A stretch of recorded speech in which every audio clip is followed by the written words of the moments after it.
இவ்வளவு நாள் சத்திரினியா வாழ்ந்துட்டோம், இனி சாணக்கியனா வாழ்வோம் அப்படின்னு தொண்டர்கள் மத்தியில மிக உற்சாகமா பேசியிருக்காங்க தேமுதிக பொதுச் செயலாளர் பிரேமலதா விஜயகாந்த் அவர்கள். தேமுதிக சார்பா நேற்று கடலூர்ல மக்கள் உரிமை மீட்பு மாநாடு 2.0 நடந்துச்சு. இந்த மாநாட்டுல அவங்க யார் கூட கூட்டணி அப்படின்றத அறிவிப்பாங்க அப்படின்னு எதிர்பார்க்கப்பட்ட நிலையில கூட்டணி குறித்து இந்த மாநாட்டில் எதுவுமே அறிவிக்கப்படலை. அதே சமயம் ஆண்ட கட்சி ஆளுங்கட்சியை இன்னும் கூட்டணி குறித்து அறிவிக்காத போது நம்ம ஏன் முந்தி கூட்டணி அறிவிக்கணும், அதனால வெயிட் பண்ணுவோம். கூட்டணி குறித்து இந்த மாநாட்டில் எதுவும் அறிவிக்க முடியாது. கூடிய விரைவில் ஆண்ட கட்சி ஆளுங்கட்சிலாம் அறிவிச்சதுக்கு அப்புறம் நம்ம யார் கூட கூட்டணின்றதை அறிவிப்போம். இவ்வளவு நாள் சத்திரனா வாழ்ந்துட்டோம், இனி சாணக்கியனா வாழ்வோம், தேமுதிகவுக்கு வெற்றி ஒன்றை இலக்கு அப்படின்னு சாணக்கியனா வாழ்வோம் அப்படின்னு சொல்லியிருக்காங்க தொண்டர்கள் மத்தியில. அது மட்டும் இல்லாம கேப்டன் விஜயகாந்த் அவர்கள் தேமுதிக அலுவலகத்துல புதைக்கப்படல, அவர் அங்க விதைக்கப்பட்டிருக்கிறார். ஒரு நல்ல தலைவருக்கு இலக்கணமா வாழ்ந்தவர் விஜயகாந்த் அவர்கள்.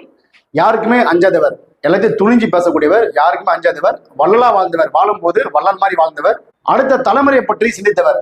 அப்படிப்பட்ட கேப்டன் தேமுதிக அலுவலகத்துல புதைக்கப்படல, அவர் அங்க விதைக்கப்பட்டிருக்கார் அப்படின்னு இன்னும் உற்சாகமா பேசியிருக்காங்க தொண்டர்கள் மத்தியில. அது மட்டும் இல்லாம தேமுதிக இல்லாம யாருமே ஆட்சி அமைக்க முடியாது, தேமுதிக தான் யார் ஆட்சி அமைக்கணும் அப்படின்ற தீர்மானிக்கிற ஒரு இடத்துல இருக்கு. வெற்றி ஒன்றுதான் எங்களோட கொள்கை அப்படின்னு சொல்லியிருக்காங்க. கூடவே யாரு கூட கூட்டணி என்பதை மேக்சிமம் முடிவு பண்ணியாச்சு. எங்க மாவட்ட செயலாளர்கள் எழுதி கொடுத்ததை வச்சு யார் கூட கூட்டணி, யார் கூட அவங்க கூட்டணி வைக்க விருப்பப்படுறாங்கட்டு ஒவ்வொரு மாவட்ட செயலர்கிட்டையும் கூட்டணி பற்றி கேட்டிருக்கோம். அவங்க சொல்றதை வச்சு யார் கூட கூட்டணின்றதை முடிவு பண்ணிருக்கோம். ஆனா அதை இந்த மாநாட்டில் அறிவிக்க முடியாது, அதுக்குன்னு ஒரு நேரம் இருக்குது, அப்ப அறிவிப்போம் அப்படின்னு சொல்லியிருக்காங்க. அதே சமயம் தொண்டர்களை மதிக்கிற கட்சி கூட தான் நாங்க கூட்டணி வைப்போம். இறுதியா தமிழகத்துல எந்த கட்சியும் இது வரைக்கும் கூட்டணியை பத்தி அறிவிக்கல. அதாவது ஆண்ட கட்சியும் சரி ஆளுகிற கட்சியும் சரி இது வரைக்கும் கூட்டணி பத்தி அவங்களே பேசாத போது நம்ம ஏன் முந்தி அறிவிக்கணும், நம்மளும் வெயிட் பண்ணுவோம், கூட்டணி குறித்து சரியான நேரத்துல முடிவு அறிவிப்போம் அப்படின்னு சொல்லியிருக்காங்க. சொல்லிட்டு இவ்வளவு நாள் சத்திரனா வாழ்ந்துட்டோம், இனி சாணக்கியனா வாழ்வோம் அப்படின்னு சொல்லி மாநாட்டை முடிச்சிருக்காங்க.